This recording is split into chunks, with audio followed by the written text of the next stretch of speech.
La UNEMI confirmó que el incendio que se produjo en el relleno sanitario Santa Marta finalmente fue extinguido.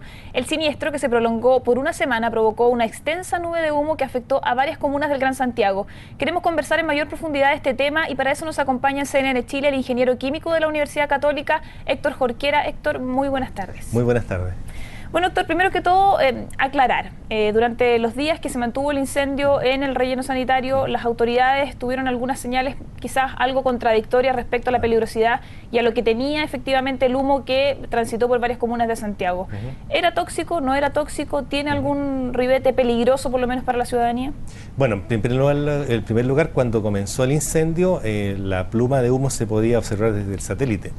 Por lo tanto, la cantidad de concentración de humo que hubo en la zona más cercana al incendio fue importante. No se midió porque no había en ese momento estaciones de monitoreo ubicadas en ese punto. Lo que se dijo inicialmente fue una información en base a lo que se estaba midiendo en el resto de la red de monitoreo de la ciudad, pero en el resto de la red de monitoreo de la ciudad no había niveles extremadamente altos de concentración.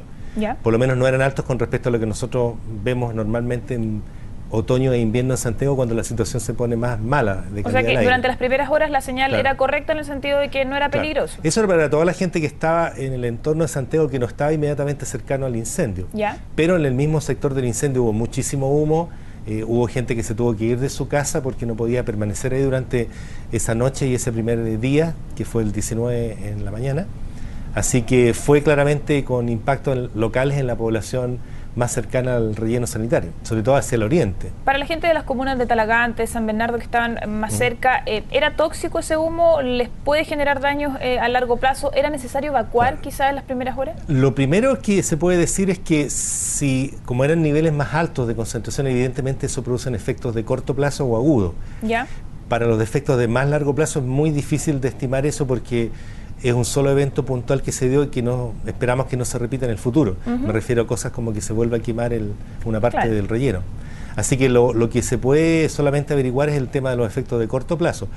En ese sentido, esos efectos de corto plazo pueden demorarse algunos días en manifestarse, sobre todo en la población más expuesta, como los adultos mayores o los lactantes. Ya. Así que eso va a quedar de... ¿Cuánto es el plazo que se podrían ver? De 3 a 5 consecuencias? días puede ser. Ya. Entonces, por lo tanto, ya pasó la semana, podríamos esperar hasta el lunes o martes si es que hubiera algún efecto de corto plazo. Y eso las autoridades están a cargo de ver eso a través del Ministerio de Salud, ver los consultorios locales, cuáles fueron los impactos en la gente que tuvo que ir a consultas por síntomas respiratorios fundamentalmente. ¿Cuánto de real hay en que las personas en ese momento de San Bernardo de Talagante reclamaban que efectivamente más allá del incendio había un daño permanente por vivir tan cerca de un relleno sanitario como este? Claro. ¿Eso es efectivo? ¿Ahí efectivamente se expelen muchos gases que puedan hacer daños a largo o al corto plazo? Bueno, lo que es más evidente en el caso de las cercanías del relleno es el olor. Ya. Los olores a compuestos orgánicos que se están degradando y esas cosas con el viento normalmente se arrastran. Y la gente con la que conversé en Romeral, porque estuve yo esta semana que termina, estuve colocando algunos equipos de muestreo para medir material particulado en un par de sitios en Romeral, que fue el sector más impactado. La gente sentía un olor mucho más intenso que lo que ellos normalmente aprecian. Así que probablemente con el calor del incendio y las altas temperaturas ambientales, es probable que se haya emitido mayor cantidad de olores porque se desprendió una pared del relleno y quedó expuesto mucho material orgánico que ya estaba en descomposición. Entonces hubo un aumento puntual de muchas emisiones de compuestos que son odorantes y que son muy malolientes, y eso acompañado de partículas. Entonces, para saber qué tan persistente puede haber sido ese efecto, entiendo que el Ministerio del Medio Ambiente está tomando muestras en la zona y nosotros estamos tomando muestras independientemente a través de la Universidad Católica y el Centro de Desarrollo Urbano Sustentable para tomar algunas muestras actualmente desde aquí hasta fin de mes y ver si el fenómeno de esos niveles más altos de alguna sustancia en el material particulado se van a mantener o van a empezar a atenuarse con el tiempo y se va a ir disipando esto con la meteorología. Pero eso no lo sabemos, tenemos que medir primero y decidir después qué nivel estamos encontrando de material y en base a eso tomar conclusiones. Al principio decíamos que el día viernes la UNEMI comunicó que el incendio había sido extinguido. Claro. Ahora el terreno queda en una situación distinta. Se trabajó en la remoción de tierra, se trabajó con espuma categoría A. ¿En qué condiciones queda ese terreno y cuáles son quizás los peligros o a lo que se podrían exponer los ciudadanos que estén en el territorio aledaño posterior al incendio? Bueno, posterior al incendio, lo que pasó fue que ya como se extinguió completamente el incendio en superficie, eso ya eliminó prácticamente toda la emisión visible. Ahora igual hay una parte del incendio que puede ser seguido internamente dentro del relleno, que este incendio tenía dos tiene capas. una componente que es más difícil de evaluar cómo va evolucionando. Aparentemente no es una cosa tan seria, pero eso va a ser materia de seguir monitoreando el funcionamiento del relleno sanitario, que entre paréntesis se acaba de clausurar su funcionamiento mientras no se den garantías de que de que se repita el evento que ocurrió la semana pasada, que fue una falla estructural del relleno que se deslizó y dejó expuesto material que entró fácilmente en combustión por las condiciones ambientales. Entonces, mientras eso no se constate, lo prudente es parar el funcionamiento del vertedero hasta que se garantice que las condiciones de operación ahora van a tener buenas prácticas y que no se va a repetir lo que ocurrió la semana pasada. Para usted como especialista y tras haber estado en terreno, ¿es viable esta opción que decían los dueños de la empresa del vertedero Santa Marta de que se trataba de un accidente, que ellos cumplían con todas las normas vigentes, más allá de lo legal o no? Pero para usted, que estuvo en terreno, ¿es viable esa opción que haya sido solamente un accidente? No, no es viable, porque en realidad lo que tiene que tener cualquier empresa que tiene una autorización ambiental para operar un relleno sanitario es tener un plan de contingencia, que es qué hacemos en caso que ocurra alguna situación de ese estilo, y no tenían eventualmente planes de contingencia porque se vio que no tuvieron una capacidad inmediata de poder abordar el problema.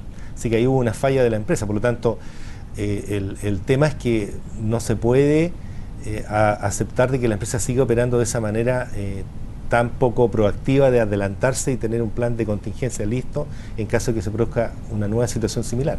El superintendente de Medio Ambiente hoy día hablaba con el diario La Tercera y mencionaba allí que los daños y el riesgo era inminente, no solamente para el medio ambiente, sino que también para las personas. ¿Eso es así de efectivo? ¿Y cuáles son los daños para el medio ambiente que se hacen tan inminentes que provocan, como usted lo decía, también el cierre del relleno? Bueno, lo que ocurrió en este momento con la situación de la semana que termina hoy es que se emitieron compuestos potencialmente tóxicos, producto de la combustión. Está la posibilidad de que se hayan emitido compuestos tóxicos como las dioxinas, por la quema de plástico fundamentalmente que hay dentro del material del relleno. Y entiendo que el Ministerio el Medio Ambiente va a monitorear eso para garantizar después o verificar de que esos niveles sean de bajo riesgo para la población. En caso contrario, hay que hacer una intervención, que significa básicamente limpiar suelo, limpiar techos de vivienda, o sea, intervenir más seriamente en el tema. ¿Cuántos días son los apropiados para esperar estos estudios para que no se provoquen daños? Entiendo que se van a tomar las muestras luego, o si ya se están tomando, y esos estudios toman un mes probablemente en salir los resultados. Y o sea, lo último, consultarle muy brevemente respecto a la forma en que se apagó el incendio, esto de aplicar la remoción de tierras y también otras espumas de tipos muy especializados, ¿esto permitió que fuera menor el daño? ¿Fuera la forma correcta de atacar en este caso el incendio? Sí, no se podía atacar con agua, porque si se ataca con agua el terreno se hace incluso más resbaladizo y se hace casi inmanejable. Pero en cuanto a los daños al medio ambiente, ¿esta era la forma más idónea de hacerlo? Era la única forma que tenían disponible, es usar espuma y echarle tierra al tema. Porque desgraciadamente la estructura que tienen los rellenos sanitarios no tiene otra alternativa. Esto no es como una casa o un conjunto de viviendas donde los arquitectos colocan cortafuegos. Acá no existe el concepto de tener dentro del relleno cortafuegos que eviten de que se propague un incendio de una zona del relleno a otra. La tecnología actual no tiene esa posibilidad. Ya, pues, Héctor, muchas gracias entonces por venir a explicarnos un poco más de qué se trata todo esto y finalmente de la toxicidad que pudo haber tenido el humo de este incendio. Ok, gracias.